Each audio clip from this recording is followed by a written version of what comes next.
Alrighty, everybody, welcome into No Such Time to Me, and today we're reading through Matthew 24 and 25, and yeah, let's just get into it. Chapter 24, the destruction of the temple and signs of the end times. Jesus left the temple and was walking away when his disciples came up to him to call his attention to its building. Do you see all these things? He asked. Truly, I tell you, not one stone here will be left on another. Every one will be thrown down. As Jesus was sitting on a Mount of Olives, the disciples came to him privately. Tell us, they said, when will this happen? And what will be the sign of your coming and of the end of ages? Of the end of age. Jesus answered, watch out that no one deceives you. For many will come in my name, claiming I am the Messiah, and will deceive many. You will hear of wars and rumors of wars, but see to it that you are not alarmed. Such things must happen, but the end is still to come. Nation will rise against nation, and kingdom against kingdom. There will be famines and earthquakes in various places. All these are the beginning of birth pains. Then you will be handed over to be prosecuted and put to death, and you will be hated by all nations because of me. At that time, many will turn away from the faith and will betray and hate each other, and many false prophets will appear and deceive many people because of the increase of wickedness. The love of most will grow cold, but one will stand firm to the end. But the one who stands firm to the end will be saved. And this gospel of the kingdom will be preached in the whole world as the testimony of all nations. And then the end will come. So when you see standing in the holy place the abomination that causes desolation, speak of through the prophet Daniel. Let the reader understand. Then let those who are in Judea flee to the mountains. Let no one take on the housetop, go down to take everything out of the house. Let no one in the field go back to get their cloak. How dreadful will it be in those days for pregnant women and nursing mothers. Pray that your fight will not take place in winter, or on the Sabbath. From then there will be great distress, unequaled from the beginning of the world until now, and never to be equaled again. If those days had not been cut short, no would survive, no one would survive, but for the sake of the elect, those days will be shortened. At that time, if anyone says, look, here is the Messiah, or there he is, do not believe it. For false Messiah and false prophets will appear and perform great signs and wonders to deceive, if possible, even the elect. See, I have told you ahead of time. So if anyone tells you there is out in the wilderness, there he is out in the wilderness, do not go out. Here he is in the inner rooms, do not believe it. For as lighting that comes from the east is visible, even in the west, so will be the coming of the Son of Man. Whenever there's a carcass, wherever there's a carcass, there the vultures will gather. Immediately after the distress of those days, the sun will be darkened, and the moon will not give its light. The stars will fall from the sky, and the heavenly bodies will be shaken. Then will appear the sign of the Son of Man in heaven. And then all the peoples of earth will mourn when they see the Son of Man coming out of the clouds of heaven with power and great glory, and he will send his angels with loud trumpet call, and they will gather his elect from the four winds, from one end of the heaven to the other. Now learn this lesson from the fig tree.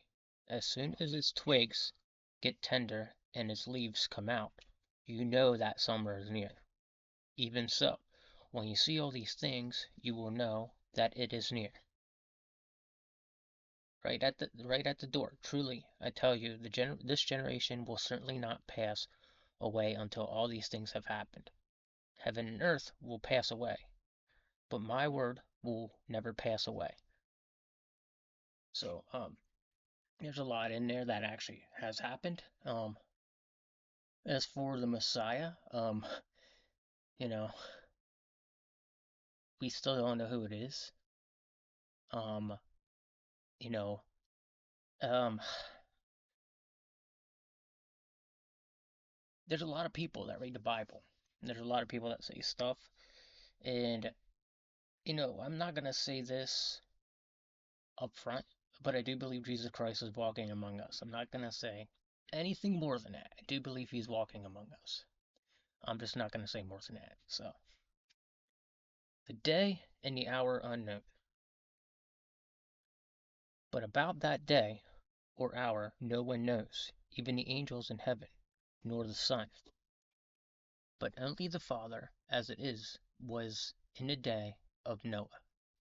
So it will be at the coming of the Son of Man. For in the days before the flood, people were eating and drinking, marrying and giving in marriage. Up to that day, Noah entered the ark, and they knew nothing about what would happen until the flood came and took them all away. This is who it will be at the end of the coming of the Son of Man. Two men will be in the field. One will be taken and the other left. Two women will be grinded with a hand mill. One will be taken and the other will be left. Therefore keep watch, because you do not know on what day our Lord will come. But understand this, if the owner of the house had known at what time of night the thief was coming, he would have kept watch and would have not let his house be broken into. So you also must be ready, because the Son of Man will come at an hour when you do not expect him.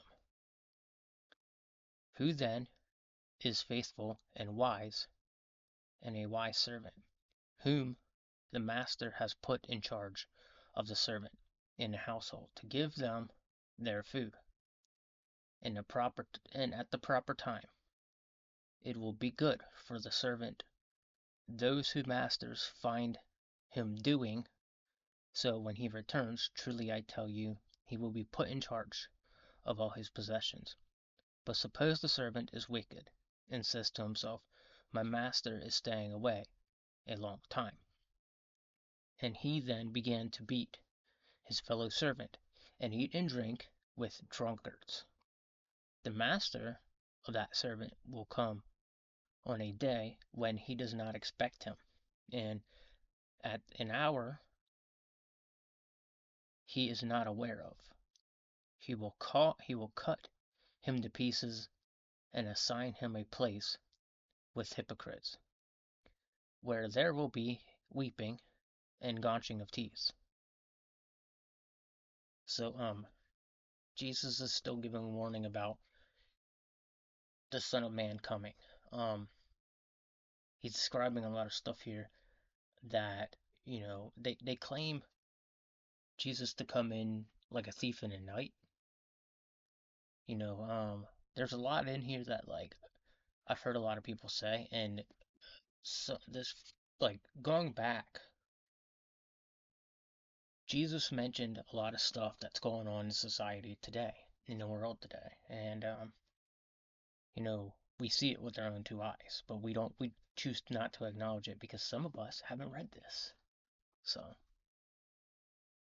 the parable of the 10 virgins, 25. At that time, the kingdom of heaven will be like 10 virgins who took their lamps and went out to meet the bridegroom. 5 of them were fools, and 5 were wise. The foolish one took the lamps, but did not take any oil with them. The wise one, however, took oil in a jar along with the lamps. The bridegroom was a long time in coming, and they all became drowsy and fell asleep. At midnight the cry rang out, "Here's the bridegroom! Come out to meet him." Then all the virgins woke up and trimmed their lamps. The foolish ones said to the wise, "Give us some of your oil. Our lamps are going out." "No," they replied. There may not be enough for both of us and you. Instead, go to those who sell oil and buy some for yourself." But while they were on their way to buy the oil, the bridegroom arrived. The virgins who were ready went in with him to the wedding banquet. At the door was shut. Later, the others came out. "Lord, Lord," they said, "open the door for us." But he replied, "Truly I tell you, I don't know you. Therefore keep watch, because you do not know the day or the hour." So Jesus is like still warning everybody that they're not going to know the day and the hour. In fact, we saw that eclipse happen and everybody's like, "Oh, the rapture's going to happen," and all that. And still, we didn't see anything that was described in here. There's stuff described in here that you're not actually going to see happen in real life. The way this is described is much like poetry. As he says, a parable. And it's described in a way of like a metaphor. Like how, like one copying you is to mirror themselves. Okay? So when you hear a parable, that's what it is a reference to something else described in a different way. Alright, the parable of the bags of gold. Again, it will be like a man going on a journey, who called his servant and entrusted his wealth to them. To one he gave 5 bags of gold, to another 2 bags, and to another 1 bag, each according to his ability. Then he went on his journey. The man who had received the 5 bags of gold, went out once and put his money to work and gained 5 more bags. So also the one with 2 bags of gold gained 2 more. But the man who had received 1 bag went off, dug a hole in the ground, and hid his master's money. After a long time the master of those servants returned and settled account with them. The man who had received 5 bags of gold brought the other 5. "Master," he said, "you entrusted me with 5 bags of gold. See, I have gained 5 more." His master replied, "Well done. Go, and a good and faithful servant.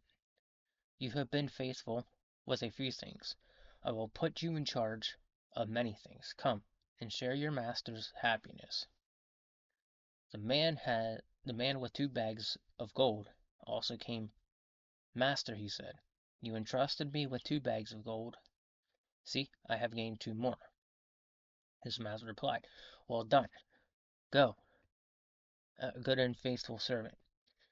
You have been faithful with a few things. I will put you in charge of many things. Come and share your master's happiness." Then the man who had received 1 bag of gold came. Master, he said, I knew that you are a hard man, harvesting where you have not sown, and gathering where you have not scattered seed. So I was afraid and went out and hid their gold in the ground.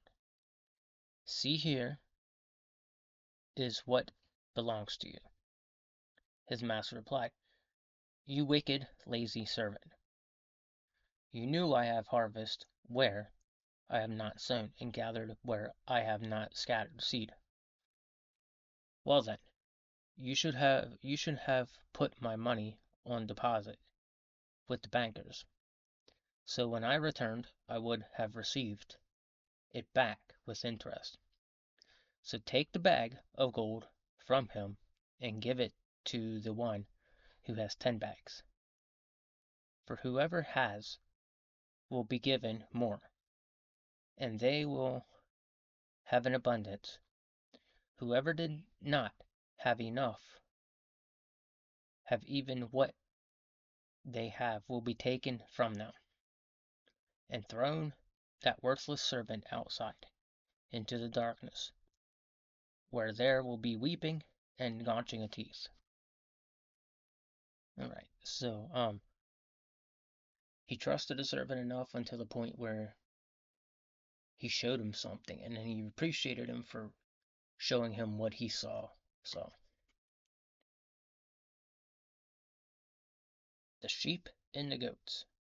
When the Son of Man comes in glory, and all the angels with him, he will sit on his glorious throne. All the nations will be gathered before him, and he will separate the people one from another, as a shepherd separate the sheep from the goats. He will my eye itches.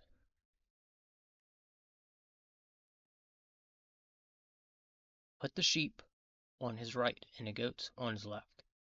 The king will say to those on his right, Come, you who are blessed by my Father, take your inheritance to the kingdom prepared for you since the creation of the world. For I was hungry and gave you something to eat. I was thirsty and you gave me something to drink.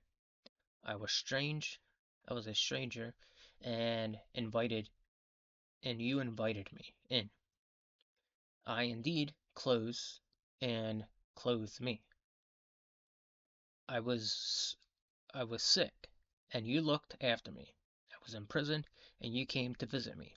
Then the righteous will answer him, Lord, when did we see you hungry and feed you, or thirsty, and give you something to drink? When did we see you a stranger and invite you in, or needing clothes and clothe you? When did you see when did we see you sick or in prison and go visit you? The king will reply, Truly, I tell you, whatever you did for one of the least of these brothers and sisters of mine, you did for me. Then he will say to those who on his left, Depart from me, you who have cursed, into eternal fire prepared for the devil and his angels. For I was hungry and you gave me nothing to eat. I was thirsty and you gave me nothing to drink. I was a stranger and you did not invite me in. I needed clothes and you did not clothe me. I was sick and in prison and you did not even look after me. They also will answer, Lord, when did we see you hungry or thirsty, or a stranger, or needing clothes, or sick, in prison, and did not help you? He replied, Truly I tell you, whatever you did not do for one of the least of these, you did not do for me. Then they will go away to eternal punishment, but the righteous to the eternal life. So that's pretty much treat others how you want to be treated. So that's pretty much the that's pretty much what he's explaining there in a parable. So, all right. So tomorrow we're doing 26. 26 is kind of long, and then we can do 27 and 28. So we'll do 26 in the next video, and then we'll do 27 and 28 the day after, and then we'll be finished, and then we'll move on to Mark. So, I don't know how long Mark is.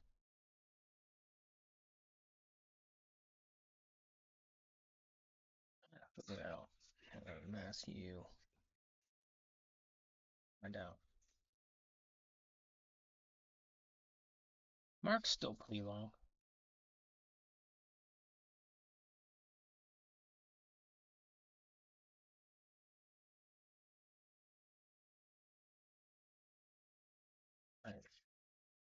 So yeah, Mark's a little bit longer, but it's not as long as what we're reading right now. So, all right, I'll be seeing you in the next one, and until then, have a blessed day. Take it easy. God bless you. And if you like this, hit the like button, subscribe to the channel, and I'll be seeing you in the next one. God bless you.